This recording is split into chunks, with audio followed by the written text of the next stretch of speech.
Hello guys, स्वागत है आपका राममान जी के चैनल पर। तो गाइस, अगर आपने चैनल को सब्सक्राइब नहीं किया है तो चैनल को सब्सक्राइब कर लें, जिससे आने वाली सारी वीडियोज आपको मिल सकें।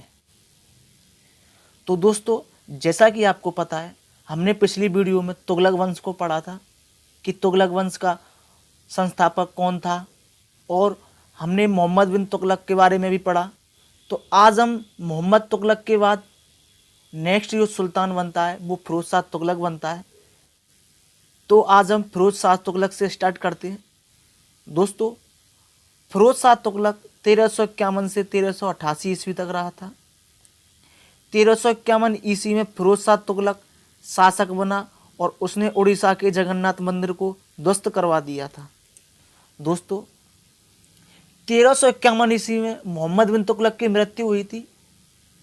तो ये मोहम्मद बिन तुगलक का चचेरा भाई था। 1351 में फिरोज शाह तुगलक शासक बना और इसने उड़ीसा के जगन्नाथ मंदिर को ध्वस्त करवा दिया था। आगे फिरोज तुगलक ब्राह्मणों पर जजिया कर लगाने वाला पहला मुसलमान शासक था। दोस्तों, ये आपको याद रखना है, ये काफ़ी मोस्ट पॉइंट है कि फिरोज शाह तुगलक ब्राह्मणों पर जजिया कर लगाने वाला पहला मुसलमान शासक था। यानी कि ब्राह्मणों पर जजिया कर लगाने वाला पहला शासक कौन था? फिरोज तुगलक। क्लियर? फिरोज तुगलक ने जौनपुर, फिरोजपुर, फिरोजाबाद और फतेहाबाद जैसे 300 नगरों की स्थापना की थी। दोस्तों, माना जाता है कि फिरोज तुगलक ने 300 नगरों की स्थापना की थी, जिनमें मुख्य जौनपुर, फिरोजपुर, फिरोजाबाद और फतेहाबाद थे। दोस्तों, फिरोज तुगलक ने एकता प्रथा की दोबारा शुरुआत कर दी थी। नेक्स्ट, फिरोज तुगलक के शासनकाल में दासों की संख्या सर्वाधिक थी और फिरोज शाह तुगलक ने लगभग 1200 बाग लगवाए थे। क्लियर दोस्तों? मेरठ और टोपरा से अशोक के स्तंभों को लाकर दिल्ली में फिरोज शाह तुगलक ने स्थापित किया था। ये आपको याद रखना है कि मेरठ और टोपरा से अशोक के स्तंभों को लाकर दिल्ली में स्थापित किसने करवाया था? फिरोज शाह तुगलक ने। क्लियर?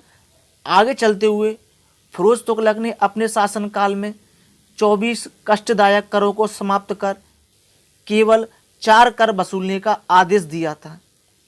यानी कि फिरोज तुगलक के शासनकाल में 24 काफ़ी कष्टदायक कर थे, उनको इसने समाप्त कर केवल 4 कर वसूलने का आदेश दिया था, जिनमें खराज जो कि लगान पर लिया जाता था, दूसरा खम्स जो युद्ध के लूट के माल पर लिया जाता था, नेक्स्ट जजिया और जकात, ये 4 कर मुख्य थे। नेक्स्ट है, सुल्तान फिरोज तुगलक ने अनाथ मुस्लिम महिलाओं और विधवाओं और लड़कियों की सहायता के लिए एक नए विभाग दीवाने खैरात की स्थापना की थी।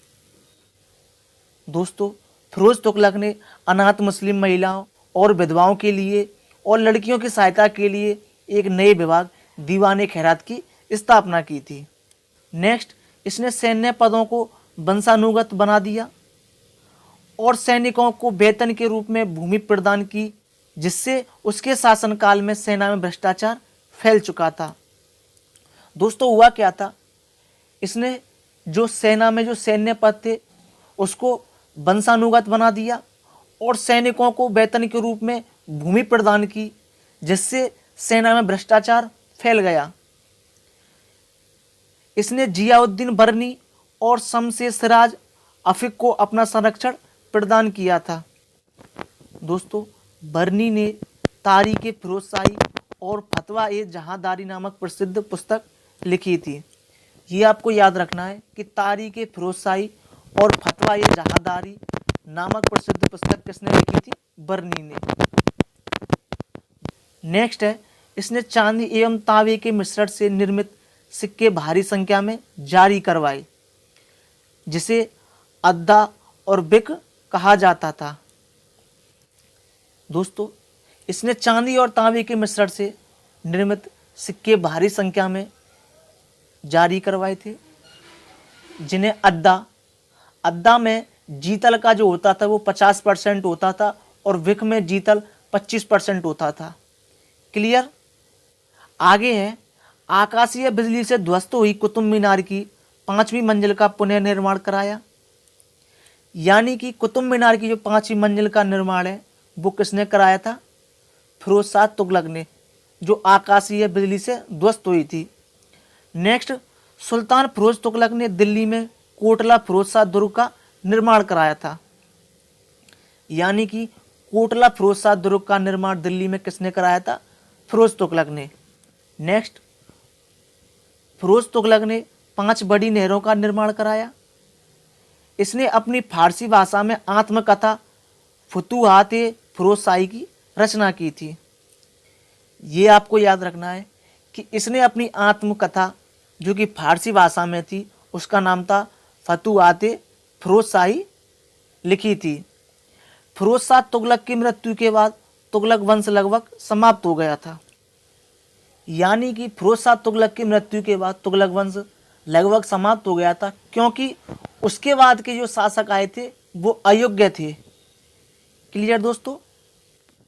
नेक्स्ट, इस वंश का अंतिम शासक नसरुद्दीन महमूद तुगलक था। ये आपको याद रखना है और काफ़ी मोस्ट पॉइंट है कि तुगलक वंश का अंतिम शासक कौन था? नसरुद्दीन महमूद तुगलक। कि तुगलक वंश का जो अंतिम शासक था वो नसरुद्दीन महमूद तुगलक था और तैमूरलंग ने नसरुद्दीन महमूद तुगलक के समय में 1398 ईस्वी में आक्रमण किया था। क्लियर दोस्तों। तो दोस्तों आज हमारा तुगलक वंश चैप्टर समाप्त होता है। एग्जाम में बनने वाले सभी महत्वपूर्ण पॉइंटों पर चर्चा की। तो दोस्तों मिलते हैं नेक्स्ट वंश के साथ नेक्स्ट वीडियो में। तब तक के लिए धन्यवाद।